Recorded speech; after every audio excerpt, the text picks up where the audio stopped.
ఇదేంటి కుండల్లో వండుతున్నారు అనుకుంటున్నారా? ఇది వచ్చేసేసి చికెన్ బిర్యానీ అనమాట.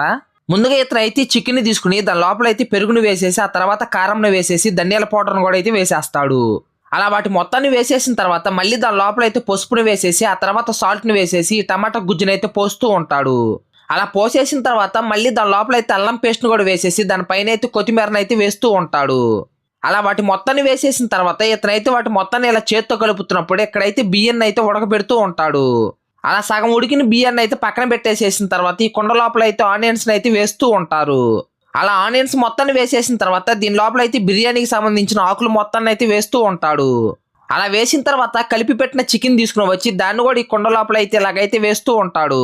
అలా దాన్ని అయితే కొద్దిసేపు ఉడకబెట్టేసేసిన తర్వాత దాని లోపల అయితే బిర్యానీ రైస్ని వేసేసి దాన్ని కూడా అయితే కొద్దిసేపు అయితే ఉడకబెడుతూ ఉంటాడు.